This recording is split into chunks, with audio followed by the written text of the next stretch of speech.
जोङो दिनै आं गिबियावनो नोंथांनिसिम बड'लेण्ड बुब्लि आरो बड'सा निउसनि जानानै फैनाय नोंथांनिसिम गणेश फुजा श्री श्री गणेश फुजा खुंफुं आफादनिसिम जानानै नोंथांनिसिम साबायखर बावनाय जाबाय। आं बेखौनो बुंनो सानो जोंहा फैबाय थानाय फैगौ फेब्रुवारि दाननि 2 खालाराव जोंनि खुंगा 50थि श्री श्री गणेश फोरबो मेलाया जानो थांगासिनो दङ।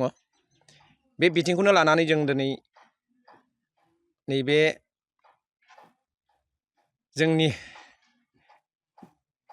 दिरा आन्सलिक नबदिरा आफादा जोंखौ श्री श्री गणेश फुजाखौ खुंफुंनो थाखाय दाफावना होजानाय नैबे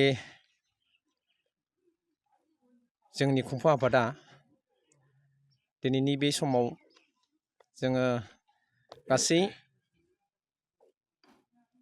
फुजा नायगिरि आरो फुजा मोजां मोनग्रा गासै रायजो राजाफोरसिम जोंनि खुंफुं आफादनिफ्राय फोस्रावनो सानदों।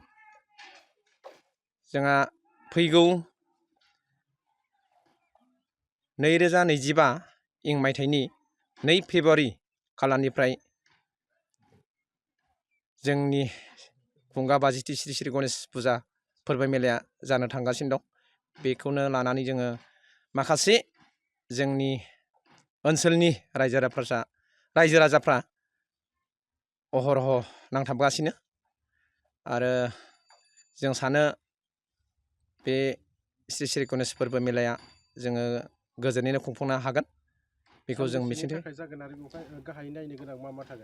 बे बिथिङाव जोंहा मैखोमै जों सानबानि हाबाफारि लादों आरो नायनो गोनां बे रंजाथाव जिखिनि हाबाफारि कालचार प्रग्राम बेवहाय जोंहा गिबियै मैखोमै कालचार प्रग्राम थाबाय आरो बिनि उनाव एक्सप' मिना बाजार आरो बायदि बायदि जोंनि नायनो गोनां जि नुथायफोर बियो जोङो दिन्थिनो थाखाय थागथियारि जानानै दङ।